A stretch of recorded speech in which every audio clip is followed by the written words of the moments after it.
ஓம் சாந்தி. இன்றைய சாக்கார முரளியில் பாபா கூறியுள்ள முக்கியமான கருத்துக்கள். நாள் 7/6/2025 காலை முரளி பாப்தாதா மதுபன். இனிமையான குழந்தைகளே, இப்பொழுது நீங்கள் பூஜாரியிலிருந்து பூஜைக்குரியவராக ஆகிக் கொண்டிருக்கிறீர்கள். பூஜைக்குரிய தந்தை உங்களை தனக்கு சமமாக பூஜைக்குரியவராக மாற்றுவதற்காக வந்திருக்கிறார். கேள்வி: குழந்தைகளாகிய உங்களுக்குள் எந்த உறுதியான நம்பிக்கை வேண்டும்? பதில்: நாம் உயிரோடு வாழ்ந்து கொண்டே பாபாவிடமிருந்து சொத்தை அடைந்தே தீர்வோம் என்ற உறுதியான நம்பிக்கை வேண்டும். பாபாவின் நினைவில் இந்த பழைய உடலை விட்டுவிட்டு பாபாவோடு செல்வோம். பாபா நமக்கு வீட்டிற்கான எளிய வழியை காண்பித்துக் கொண்டிருக்கின்றார். பாடல். ஓம் நமச்சிவாய. ஓம் சாந்தி. பல மனிதர்கள் ஓம் சாந்தி என கூறிக்கொண்டு இருக்கிறார்கள். குழந்தைகளும் ஓம் சாந்தி என்று சொல்கிறீர்கள். உள்ளுக்குள் இருக்கும் ஆத்மாதான் ஓம் சாந்தி என்று கூறுகின்றது. ஆனால் ஆத்மாக்கள் யதார்த்தமாக தன்னையும் அறியவில்லை, தந்தையும் அறியவில்லை. யதார்த்தமாக நம்ம உடல்னு நினச்சிட்டு இருக்க மாதிரி ஆத்மான்னு நினைக்கல. ஆனால் அழைக்கிறார்கள். நான் யார், எப்படி இருக்கிறேன் என்பதை யாரும் அறியவில்லை என பாபா கூறுகின்றார். பாபாவை அழைக்கிறாங்க. பாபா யாருன்னு தெரியல. தாங்களும் நான் யார், எங்கிருந்து வந்தேன் என தன்னை பற்றி அறியாமல் தான் இருந்தீங்க. நீங்கள் கூட அப்படிதான் இருந்தீங்க. ஆத்மா ஆண் அல்லவா? ஆண் குழந்தையாகும். தந்தை பரமாத்மா ஆவார். பாபா என்ன சொல்கிறாருன்னா, அப்பாவோட ஆஸ்திக்கு அதிகாரி ஆகிட்டு இருக்கோன்றதுனால ஆத்மா ஆண் அப்படின்னு சொல்கிறாரு. எனவே ஆத்மாக்கள் தங்களுக்குள் சகோதரர்கள் ஆகிவிட்டனர். பிறகு உடலில் வருகின்ற காரணத்தினால் சிலரை ஆண் என்றும் சிலரை பெண் என்றும் கூறுகின்றார்கள். ஆனால் யதார்த்தமாக ஆத்மா என்ன என்பதை எந்த மனிதரும் அறியல. இப்பொழுது குழந்தைகளாகிய உங்களுக்கு இந்த ஞானம் கிடைத்திருக்கு. இதை நீங்கள் உடன் எடுத்து செல்கிறீர்கள். நாம் ஆத்மா இந்த பழைய உடலை விட்டு மற்றொன்றை எடுக்கின்றோம் என்ற இந்த ஞானம் அங்கே இருக்கிறது. ஆத்மாவின் அறிமுகத்தை உடன் எடுத்து செல்கின்றது. பாபா சொல்றாரு, முதலில் ஆத்மாவை பற்றி கூட அறியவில்லை. நாம் எப்போதிருந்து நடிக்கிறோம் என்பதையும் அறியல. இதுவரை கூட ஒரு சிலர் தன்னை பற்றி முழுமையாக அறிந்து கொள்ளவில்லை. அதாவது பாபா சொல்றாரு, பெரிய லிங்க ரூபத்தில் நினைக்கிறாங்க. நான் ஆத்மா புள்ளியாக இருக்கின்றேன், தந்தையும் புள்ளியாக இருக்கின்றார், அந்த ரூபத்தில் நினைக்கணும்னு சொல்றாரு. ஒரு சிலர் நல்லா புரிஞ்சுக்கிறாங்க, நல்லா புரிய வைக்கிறாங்க. தன்னை ஆத்மான்னு உணர்ந்து தந்தையை நினையுங்க அப்படின்னு நீங்கள் புரிய வைக்கிறீங்க. அவரே பதீத பாவனர். முதலில் மனிதர்களுக்கு ஆத்மாவை பற்றிய அறிமுகமே இல்லை, அதையும் நீங்கள் புரிய வைக்கிறீங்க. பாபா சொல்கிறாரு, தன்னை ஆத்மா என்று நிச்சயப்படுத்தி கொண்டால்தான் தந்தையை புரிய வைக்க முடியும். ஆத்மாவை பற்றி அறியலைன்னா தந்தையை பற்றி முழுமையாக தெரியாது.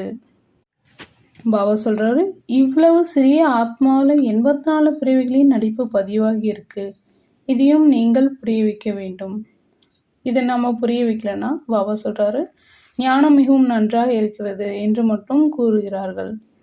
பகவானை சந்திக்கும் வழியை மிக நன்றாக கூறுகிறார்கள் அப்படின்னு சொல்லுவாங்க. ஆனால் நான் யார், தந்தை யார், இதை அறியவில்லை. நல்லது நல்லது என்று கூறுகிறார்கள். ஒரு சிலரோ இவர்கள் நாஸ்திகர்களாக மாறுகிறார்கள் என்று மட்டும் கூறுகிறார்கள். பாபா சொல்றாரு, ஞானத்தை பற்றிய புரிதல் யாருக்கும் இல்லை என நீங்கள் அறிகிறீர்கள். இப்பொழுது நாம் பூஜைக்குரியவராக மாறிக்கொண்டு இருக்கிறோம் என நீங்கள் புரிய வைக்கிறீர்கள். நாம் யாரையும் பூஜை செய்வதில்லை.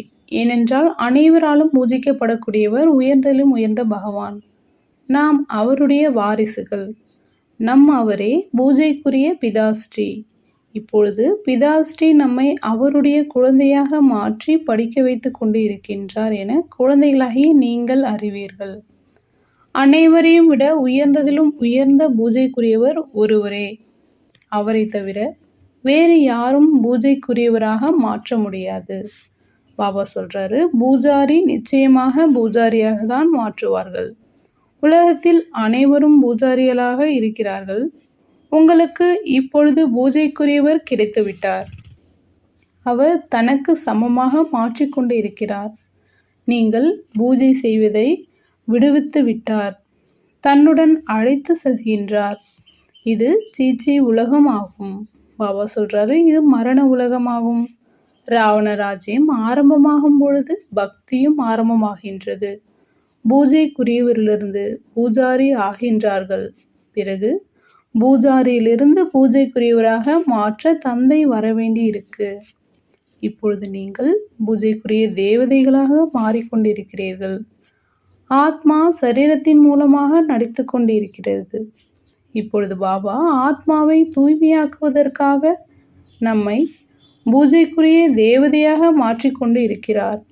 எனவே குழந்தைகளாகிய நீங்கள் தந்தையை நினைப்பதால் பூஜாரியிலிருந்து பூஜைக்குரியராக ஆகிவிடலாம் என்ற வழி கூறப்படுகிறது. ஏன்னா அந்த தந்தையே அனைவராலும் பூஜிக்கப்படுபவர்.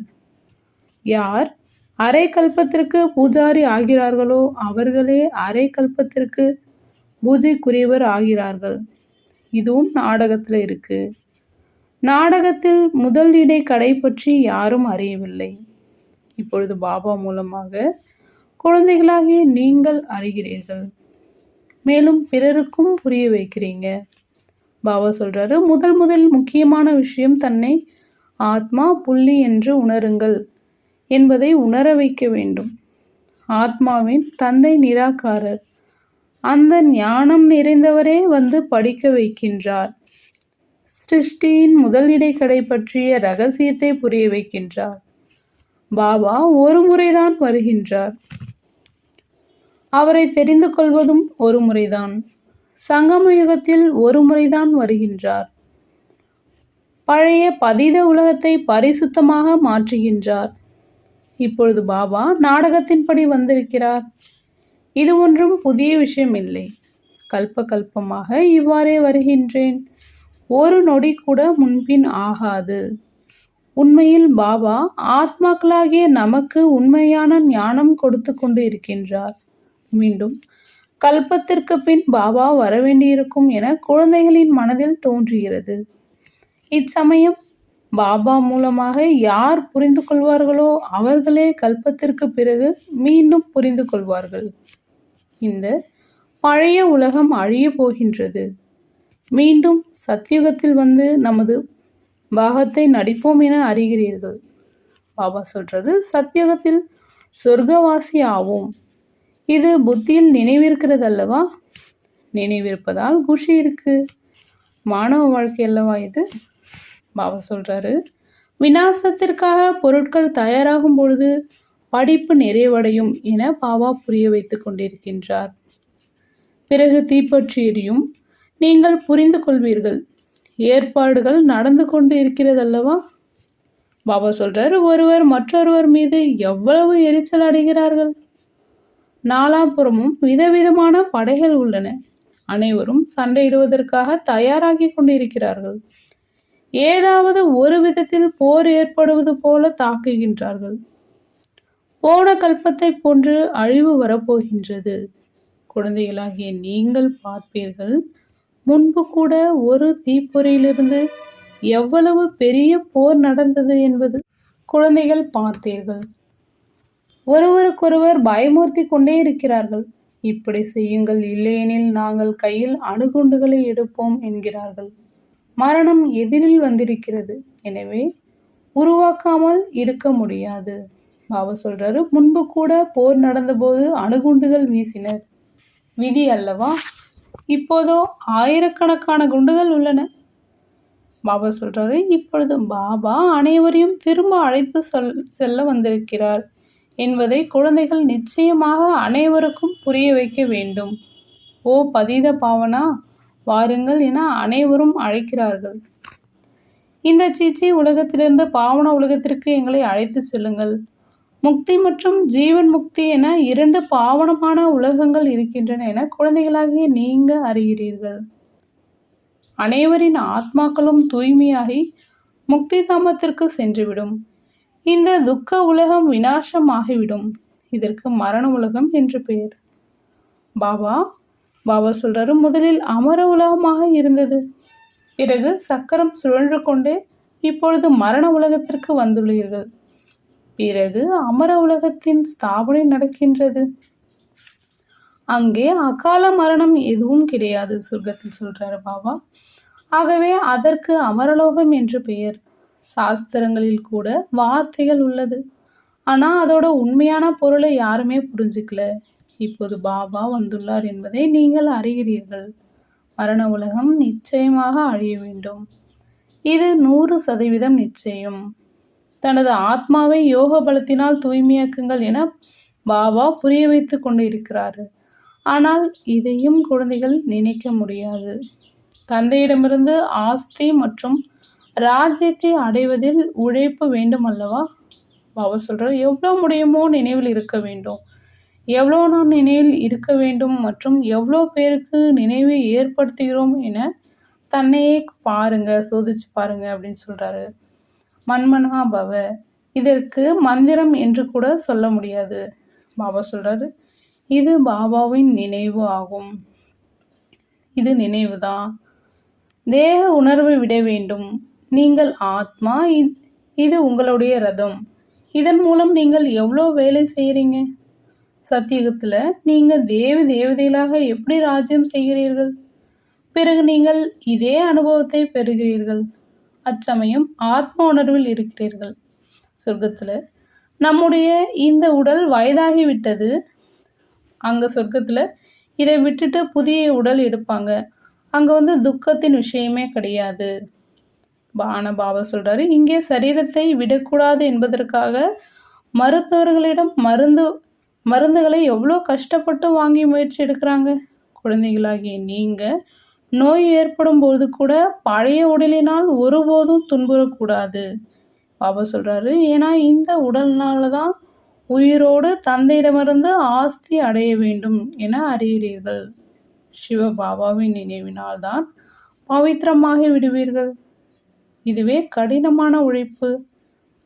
ஆனால் முதலில் ஆத்மாவை தெரிந்து கொள்ள வேண்டும். முக்கியமானது உங்களுடையது நினைவு யாத்திரை. பாபா சொல்றாரு, 5000 வருடங்களுக்கு முன்பு கூட உங்களை சொர்க்கவாசிகளாக மாற்றினேன் என பாபா கூறுகின்றார். இப்பொழுது நீங்கள் மீண்டும் உங்களை மாற்றுகிறேன்.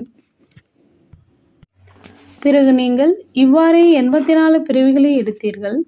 இதை புத்தியில் நினைவில் வைத்து கொள்ள வேண்டும், மறக்கக்கூடாது. பாபாவின் முதல் இடைக்கடையை பற்றி என்ன ஞானம் இருக்கிறதோ அது குழந்தைகளின் புத்தியில் ஒலிக்கிறது. நாம் எவ்வாறு 84 பிறவிகளை எடுக்கிறோம். இப்போது மீண்டும் பாபாவிடமிருந்து சொத்தை அடைகிறோம். பல முறை தந்தையிடமிருந்து சொத்தை அடைந்தோம். எப்படி அடைந்தீர்களோ மீண்டும் அடையுங்கள் என பாபா கூறுகின்றார். பாபா அனைவரையும் படிக்க வைத்து கொண்டு இருக்கின்றார். தெய்வீக குணங்களை கடைபிடிப்பதற்கு எச்சரிக்கை கொடுத்து கொண்டு இருக்கிறது. தன்னைத்தானே சோதித்துக் கொள்வதற்காக சாட்சியாக இருந்து நாம் எவ்வளவு முயற்சி செய்கிறோம் என பார்க்க வேண்டும். சிலர் மிகவும் நன்றாக முயற்சி செய்து கொண்டு இருக்கிறோம் என நினைக்கிறாங்க. அதாவது பாபா சொல்கிறது, பட கண்காட்சிகளை ஏற்பாடு செய்து கொண்டு இருக்கிறோம். அதாவது பகவான் தந்தை வந்துவிட்டார் என அனைவருக்கும் தெரிந்துவிடும். நம்ம கண்காட்சி ஏற்பாடு செஞ்சால் தெரிஞ்சிடும் அப்படின்னு நினைக்கிறாங்க. மனிதர்கள் அனைவரும் பாவம் ஆழ்ந்த தூக்கத்தில் தூங்கிக் கொண்டு இருக்கின்றனர். ஞானத்தை பற்றி யாருக்கும் தெரியவில்லை என்றால் நிச்சயமாக பக்தியை உயர்ந்ததாக நினைப்பாங்க. முன்பு உங்களுக்குள்ளும் ஏதாவது ஞானம் இருந்ததா? பாபா கேட்குறாரு. இப்பொழுது ஞானக்கடல் தந்தைதான். அவரே பக்தியின் பலனை கொடுக்கின்றார். யார் அதிகமாக பக்தி செய்கின்றனரோ அவர்களுக்கு அதிகமான பலன் கிடைக்கும் என உங்களுக்கு தெரியும். அவர்களே உயர்ந்த பதவி அடைவதற்காக நன்கு படிக்கிறார்கள். இது எவ்வளவு இனிமையிலும் இனிமையான விஷயங்கள். பாபா சொல்றாரு, வயதான பாட்டிகளுக்கு கூட மிக எளிதாக புரிய வைக்கலாம். தன்னை ஆத்மா என புரிந்து கொண்டு தந்தையை நினையுங்கள். உயர்ந்ததிலும் உயர்ந்தவர் பகவான் சிவன் ஆவார். சிவ பரமாத்மாய நமக. என்னை மட்டும் நினைத்தால் உங்களுடைய விகர்மங்கள் அழியும் என அவரே கூறுகின்றார். பாபா சொல்றாரு, வேறு எந்த துன்பமும் கொடுப்பது கிடையாது. இன்னும் போக போக சிவ பாபாவை நினைக்க ஆரம்பித்து விடுவர். ஆஸ்தி அடைய வேண்டும். உயிரோடு தந்தையிடமிருந்து ஆஸ்தி அடைந்துதான் தீர வேண்டும். சிவ பாபாவின் நினைவில் உடலை விட்டார்கள் என்றால் அவர்கள் அந்த சமஸ்காரத்தை எடுத்து செல்வர். சொர்க்கத்தில் நிச்சயம் வருவார்கள். எவ்வளவு நினைவோ அவ்வளவு பலன் கிடைக்கும். பாபா சொல்றார், போகும்பொழுதும் வரும்பொழுதும் எவ்வளோ முடியுமோ நினைவில் இருப்பதே முக்கியமான விஷயம். தனது தலையில் இருந்து சுமையை இறக்கணும். நினைத்தால் போதும். வேறு எந்த துன்பமும் தந்தை கொடுக்கல.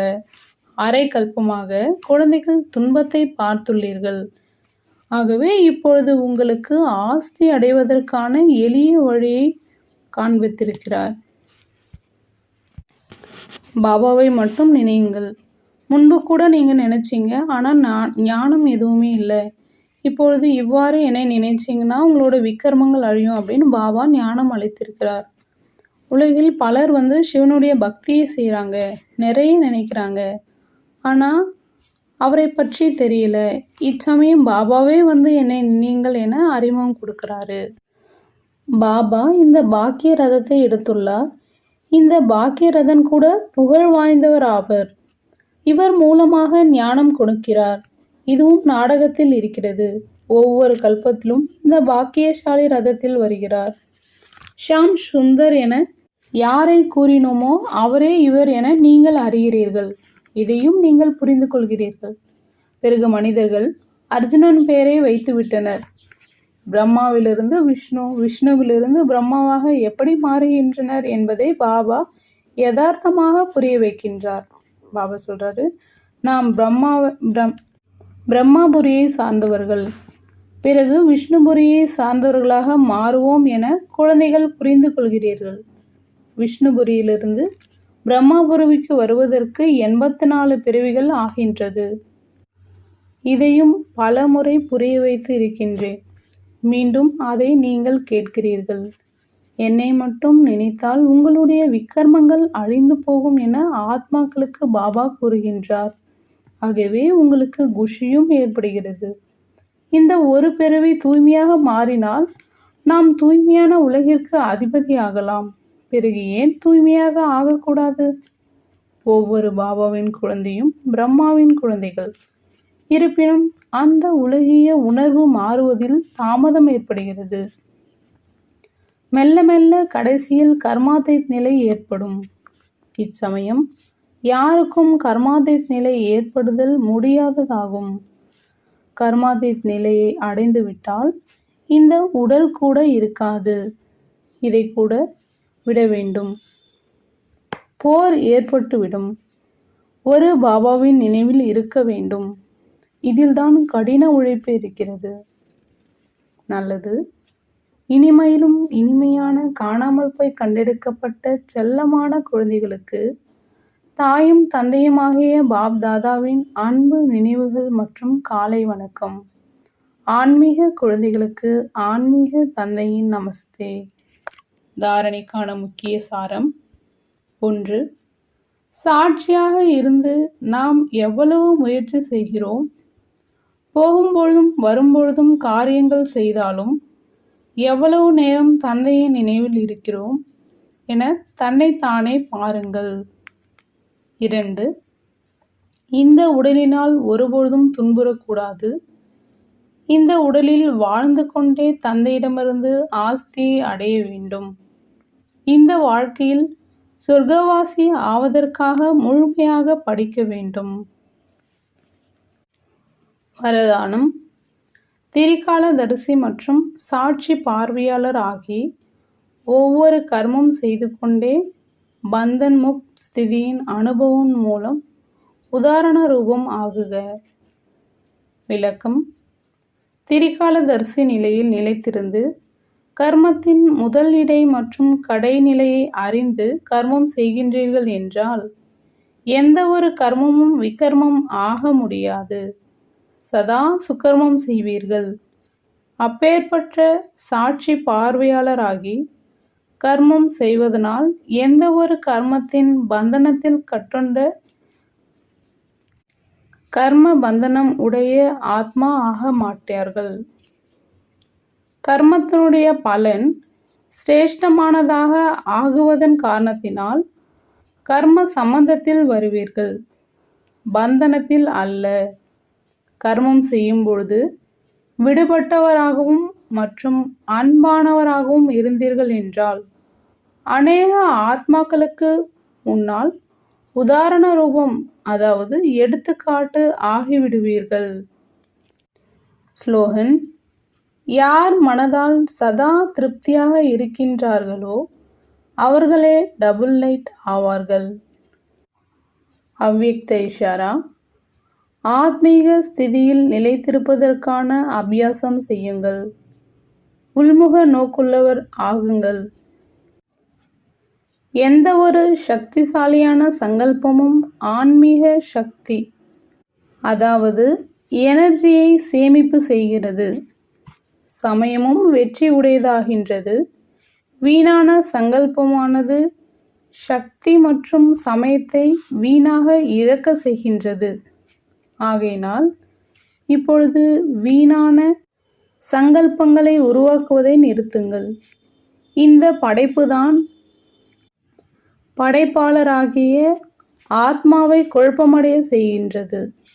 எனவே சதா நான் ஆத்மா, மாஸ்டர், சர்வ சக்திவான் என்ற பெருமையில் இருங்கள். சக்திசாலியான ஆத்மாவாக இருந்தீர்கள் என்றால் ஒருபொழுதும் குழப்பம் அடைய மாட்டீர்கள் மற்றும் அநேகருடைய குழப்பத்தை அழிக்கக்கூடியவர்களாக ஆகிவிடுவீர்கள். ஓம் சாந்தி.